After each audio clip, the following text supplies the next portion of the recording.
على بركة الله.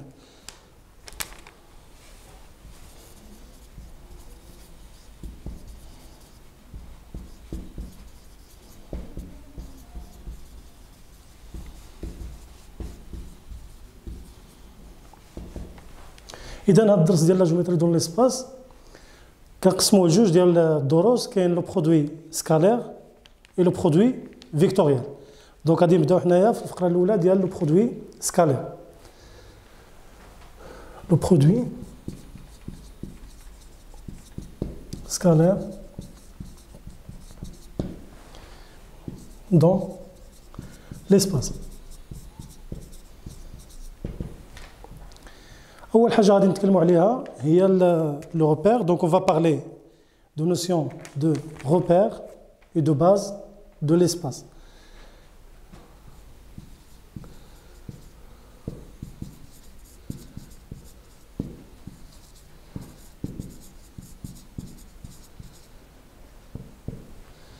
Ok, donc on appelle base de l'espace tout triple I J, K,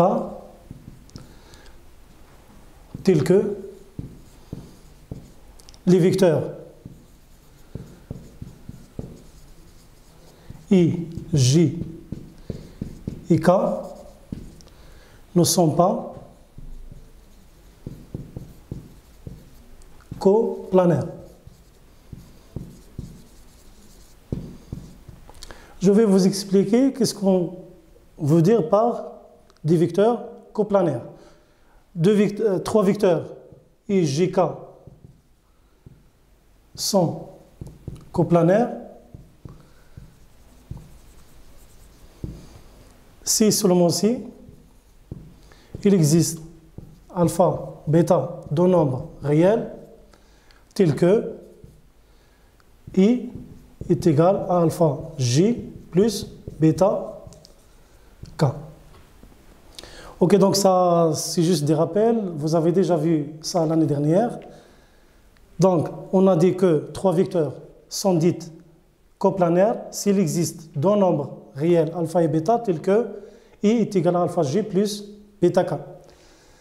Ok, donc pour dire que le triplet I, J, K est une base de l'espace, il faut que les vecteurs I, J et K soient non coplanaires.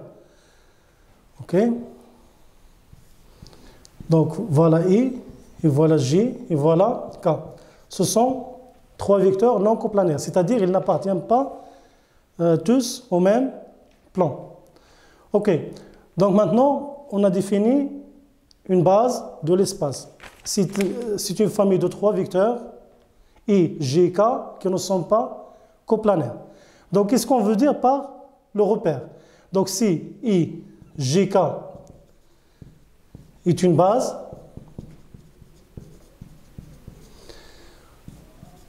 on ajoute un point I, on fixe un point O, I, J, K est un repère. Est un repère de l'espace. Ok, donc ça, vous avez déjà vu ces notions-là. Ce repère est dit O, I, J, K est un repère orthonormé. Si seulement si la norme du I est égale norme de J est égale norme de K est égale à 1. De plus, le vecteur I est perpendiculaire à G, I, J est perpendiculaire à K, et K est perpendiculaire à I. C'est-à-dire que les trois vecteurs sont 2 à 2 perpendiculaires. Ok, donc si ces deux conditions sont satisfaites, c'est-à-dire les normes sont égales à 1 et les deux vecteurs sont perpendiculaires 2 à 2, on dit que le repère est un repère orthonormé. Voilà, donc c'est bon pour base et repère. On va passer maintenant, donc ça c'est juste des rappels de l'année dernière.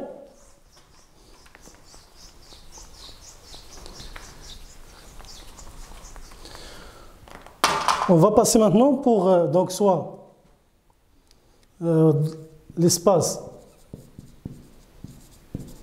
est rapporté à un repère orthonormé O, I, J, K, on va parler de la notion de coordonnées d'un vecteur.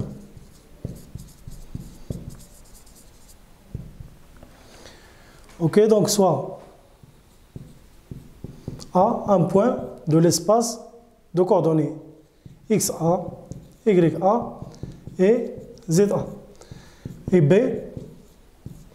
un point de coordonnées XB, YB et ZB.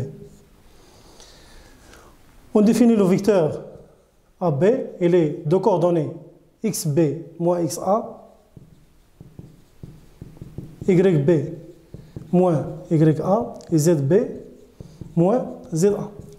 Ça, c'est les coordonnées d'un vecteur dans l'espace. Maintenant, on va voir la norme d'un vecteur.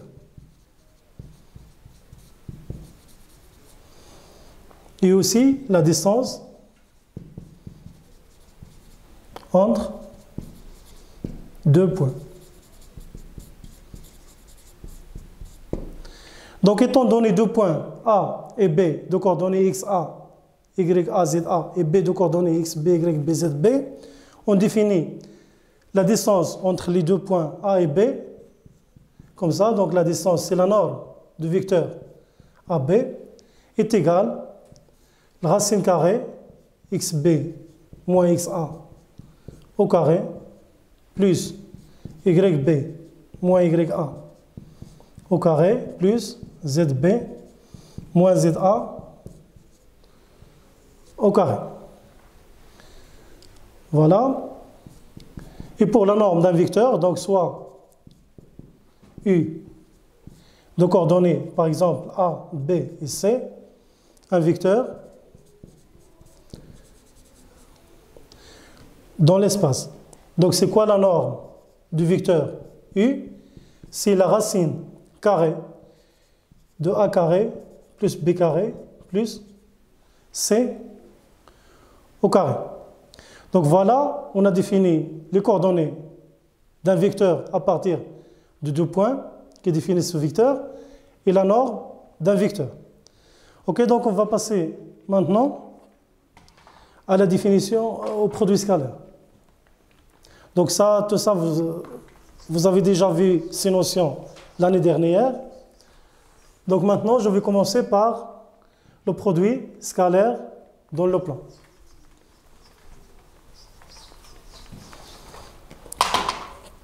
Voilà, donc produit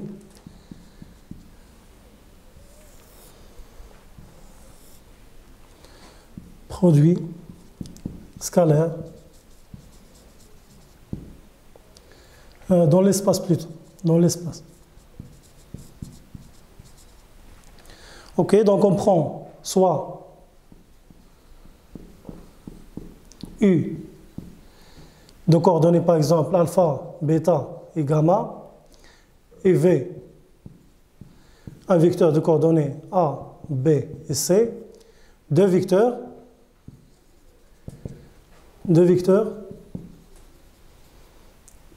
dans l'espace.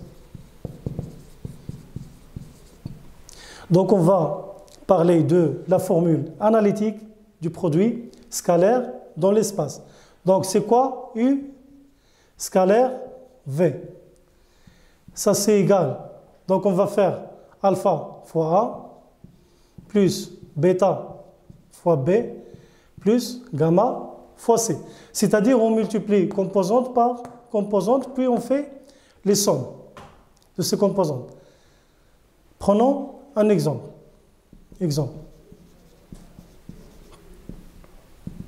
Donc si U est de coordonnées 1, 3, 2 par exemple, et V de coordonnées 3, 1, 5, alors c'est quoi U scalaire V? 1 fois 3 plus 3 fois 1 plus 2 fois 5. Donc ça c'est égal à 1 fois 3 c'est 3, plus 3, plus 10, égal à 16. Voilà, donc cette formule, c'est la formule analytique du produit scalaire dans l'espace. Ok, donc le produit scalaire dans l'espace, il garde toutes les propriétés qu'on a déjà vues pour le produit scalaire dans le plan, dans l'année dernière. Donc toutes les propriétés de produit scalaire dans le plan sont aussi valables dans l'espace. Je vais parler maintenant d'une propriété importante, c'est la propriété de l'orthogonalité. On dit que U, donc ça, propriété, U est perpendiculaire à V, ça c'est équivalent à U scalaire V est égal à 0. C'est-à-dire, si on calcule le produit scalaire de deux vecteurs et on obtient 0 comme résultat, alors on va dire que U et V sont orthogonaux. U est perpendiculaire à V. Ici, on sait que deux vecteurs sont perpendiculaires, alors leur produit scalaire est égal à 0. Voilà donc, ça c'est une propriété importante qu'on va utiliser dans notre cours sur le produit scalaire dans l'espace. On va passer maintenant à l'équation cartésienne. Équation cartésienne d'un plan. Ok, donc pour parler de l'équation cartésienne dans le plan, on va définir tout d'abord qu'est-ce qu'un vecteur normal à un plan. Donc, vecteur normal à un plan. On dit qu'un vecteur V, on dit qu'un vecteur N, par exemple, est normal à un plan P si N est directeur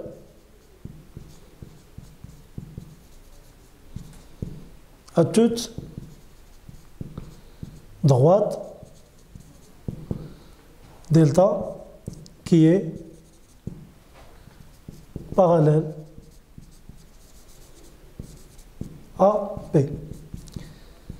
Qu'est-ce qu'on veut dire par cette définition? Ok, regardez. Si on prend un plan comme ça c'est un plan P, par exemple. Et ça, c'est un vecteur. N est un vecteur. Ok, donc ce vecteur est dit normal au plan P, c'est sa direction est perpendiculaire au plan P. Ou bien, autrement dit, si il est directeur à toute droite qui est perpendiculaire au plan P. Donc si je prends cette droite D, elle est perpendiculaire au plan P. Et notre vecteur N est bien un vecteur normal à P. Pourquoi? Parce qu'elle est directeur à la droite D. La droite D est dirigée par le vecteur N, et puisque la droite D est perpendiculaire au plan P, alors N est un vecteur normal à P. Voilà donc pour le vecteur normal. La deuxième des choses qu'on doit savoir, c'est que quel que soit un plan dans l'espace, alors ce plan a une équation cartésienne qui s'écrit sous la forme, donc équation cartésienne d'un plan. Donc tout plan P de l'espace a une équation cartésienne. Équation cartésienne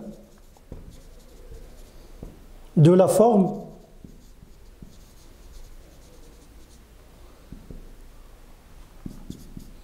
AX plus BY plus CZ plus D est égal à 0.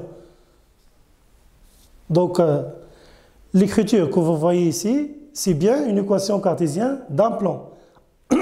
AX plus BY plus CZ plus D égale à 0. Et si on a bien une équation cartésienne comme ça, AX plus BY plus CZ plus D égale à 0, alors on va retrouver un vecteur normal à ce plan P. Donc, si P a cette équation, alors le vecteur de coordonnées A, B, C est un vecteur normal. Est un vecteur normal AP. Voilà. Donc, on va savoir dans l'exercice d'application que je vais vous donner, Inch'Allah, comment on va déterminer l'équation cartésienne d'un plan à partir d'un vecteur normal et d'un point qui lui appartient.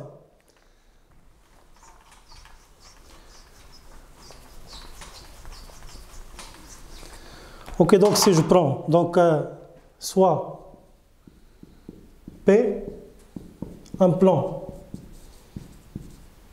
passant par un point A, par exemple de coordonnées x0, y0, z0, et un vecteur normal n de coordonnées A, B et C, alors l'équation cartésienne de P, on peut la retrouver avec deux manières. Donc la première méthode. Donc maintenant, donnons, la déterminons une équation, bien sûr sous-entendu une équation cartésienne du plan P. Donc pour retrouver cette équation cartésienne du plan P, on a deux méthodes. Donc la première méthode. Donc on écrit directement n du vecteur de coordonnées ABC est normal AP. Donc P a comme équation cartésienne A fois X plus B fois Y plus C fois Z plus D est égal à 0. Donc, généralement A et B, C, ce sont des nombres donnés. Donc, il reste à déterminer la valeur de D. Donc, pour retrouver la valeur de D, donc pour déterminer la valeur de D, qu'est-ce qu'on va faire? On va utiliser les coordonnées du point A. Donc A appartient au plan P. Donc ces coordonnées, elles vérifient l'équation de P. C'est-à-dire, si on remplace X, Y et Z dans cette équation de P par les coordonnées de A, X0, Y0, Z0, on va retrouver 0, c'est-à-dire l'équation va être vérifiée. Donc A fois X0 plus B, Y0 plus C, Z0 plus D est égal à 0. Et comme ça, on va retrouver la valeur de D qui est bien égale à moins AX0 plus BY0 plus C, Z0. Et on remplace cette valeur-là pour retrouver l'équation cartésienne du plan P. Ça, c'est pour la première méthode. On passe maintenant à la deuxième méthode. Pour la deuxième méthode,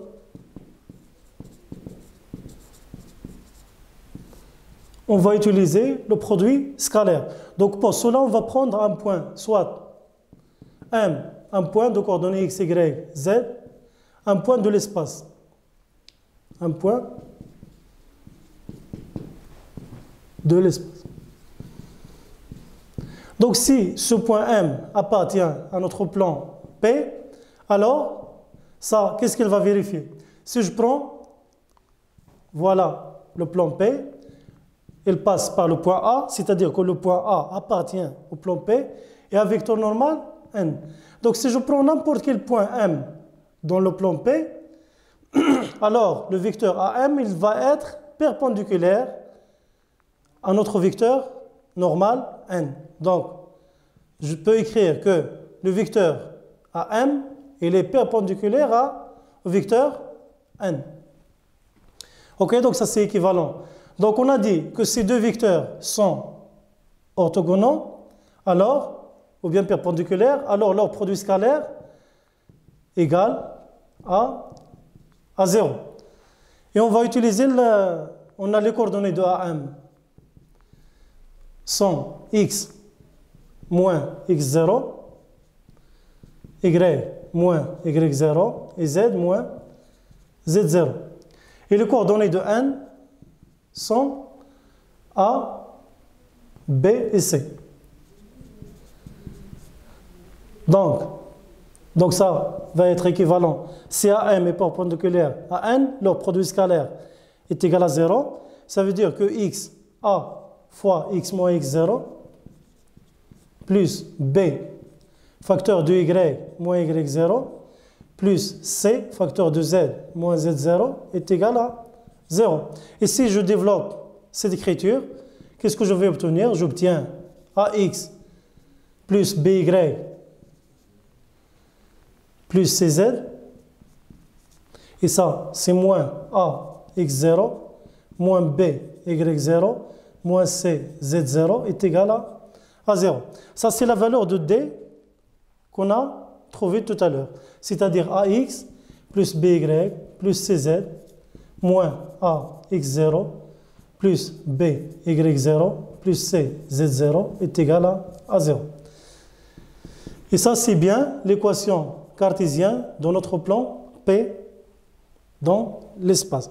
Voilà pour la deuxième méthode. Donc, on passe maintenant à un exercice d'application pour exploiter ces notions qu'on a vues. Donc, application.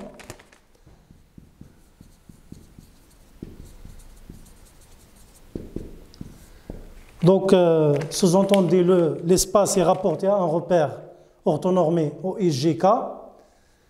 Donc, on considère les points A de coordonnées 1, 2, 3, B, le point de coordonnées 2, 4, 5, et C, un point de coordonnées moins 1, 3, 5. Donc les questions, calculer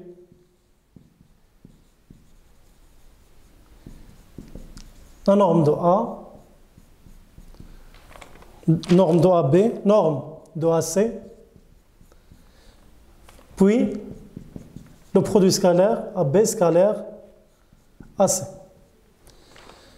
Deuxièmement, en déduire la nature du triangle ABC. ABC. Ok, donc solution. Donc pour calculer la norme du vecteur AB, on va tout d'abord déterminer les coordonnées du vecteur AB. Donc on a dit que les coordonnées du vecteur AB, pour l'abscisse, c'est xb moins xa. xb égale à 2, 2 moins 1, c'est 1. 4 moins 2 égale à 2. 5 moins 3 est égal à 2. De même, le vecteur AC et les deux coordonnées xc moins xa, yc moins ya et zc moins za. Donc xc, c'est moins 1, moins xa, moins 1. Moins 1 moins 1 égale à moins 2. 3 moins 2 est égal à 1. Et 5 moins 3 est égal à 2. Donc voilà pour les vecteurs. Maintenant, on peut calculer la norme de AB. On a dit que la norme, c'est bien racine carrée de l'abscisse au carré, 1 au carré, plus 2 au carré, plus 2 au carré. Donc ça c'est égal à racine carrée. 2 au carré c'est 4, 2 au carré c'est 4, 4 plus 4 égale à 8, plus 1 est égal à 9. Racine de 9 égale à 3. De même, la norme du vecteur AC est égale à racine carrée moins 2 au carré, plus 1 au carré, plus 2 au carré. Donc c'est aussi 4 plus 1, 5 plus 4, c'est 9. Donc racine de 9 est égale à 3.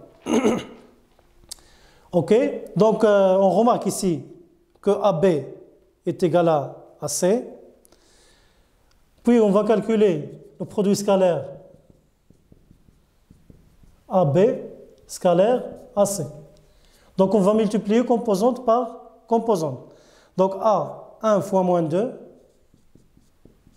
plus 2 fois 1, plus 2 fois 2. Voilà, donc 1 fois moins 2, plus 2 fois 1, plus 2 fois 2. Ok, donc ça c'est le... Ok, pardon. Donc je vais vérifier juste les coordonnées. Donc moins 1, moins 1, moins 2.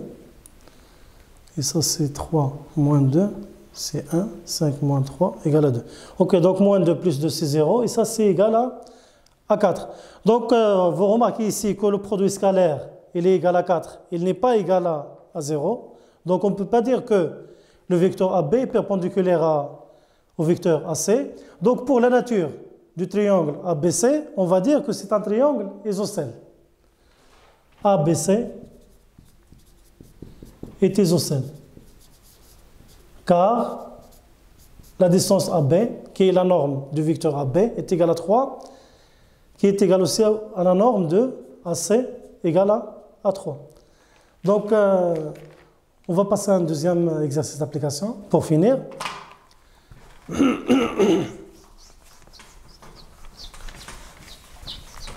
Donc, on a vu comment on détermine le produit scalaire à partir des coordonnées des vecteurs. Maintenant, je vais vous donner un deuxième exercice d'application, application numéro 2. Donc on va considérer soit P, un plan passant par le point A, de coordonnées 3, 1, 2 par exemple, et A vecteur normal, n de coordonnées 2, 1, 2, par exemple. Donc la question c'est déterminer une équation cartésienne du plan P. La deuxième question, calculer la distance du point B, par exemple, de coordonnées 3, 1, 5, du plan au plan P. Ok, donc comme solution de cet exercice d'application, donc on va utiliser la première méthode pour déterminer l'équation cartésienne du plan P.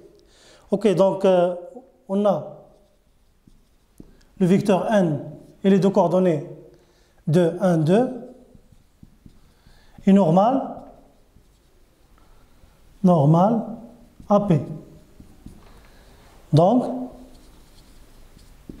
puisque c'est un vecteur normal, alors l'équation cartésienne du plan P va s'écrire sous la forme 2x plus 1 fois y, c'est-à-dire y, plus 2 fois z, plus d est égal à 0. Donc il reste maintenant à déterminer la valeur de D pour retrouver cette équation. Donc pour déterminer la valeur de D, on va remplacer X, Y et Z par les coordonnées de A. Pourquoi? Parce que A est un point du plan P. Puisque A appartient à P, alors les coordonnées de A, ils vont vérifier l'équation de P. C'est-à-dire 2 fois 3 plus 1 plus 2 fois 2 plus D égale à 0.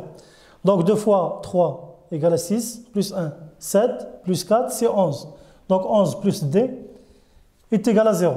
C'est-à-dire D égale à moins 11. Et voilà notre équation. Donc c'est bien 2x plus y plus 2z moins 11 est égal à 0. Et on va encadrer cette équation. Ok, donc maintenant on passe à la question 2.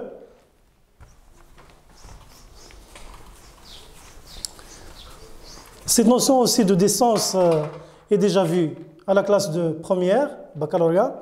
Donc, deuxièmement, déterminons la distance du point B au plan P. Cette distance, on la note comme ça. Distance du point B au plan P. Elle est égale à quoi? Elle est égale, on écrit toujours valeur absolue sur racine carrée. Qu'est-ce qu'on met dans cette valeur absolue? On prend l'équation du plan P. 2x plus y plus 2z moins 11 égale à 0. Et on remplace x, y, z par les coordonnées du point B. Donc on va retrouver 2 fois 3 plus 1 plus 2 fois 5 moins 11 divisé par la norme du vecteur normal. C'est quoi la norme du vecteur normal? C'est bien la racine carrée de 2 au carré plus 1 au carré plus 2 au carré. Et on va retrouver 2 fois 3, c'est 6, plus 1, c'est 7, 2 fois 5, c'est 10, donc 17, 6, plus 1, plus 10, moins 11, valeur absolue, sur racine carrée de 9. Donc c'est bien, donc moins 1 plus 1 c'est 0, donc 6, valeur absolue de 6, c'est 6 sur 3 qui est égal à 2. Donc la distance du point B au plan P est égale à 2. Ok, donc merci pour votre attention. On va vous retrouver, Inch'Allah, dans un prochain cours. Merci beaucoup pour votre attention.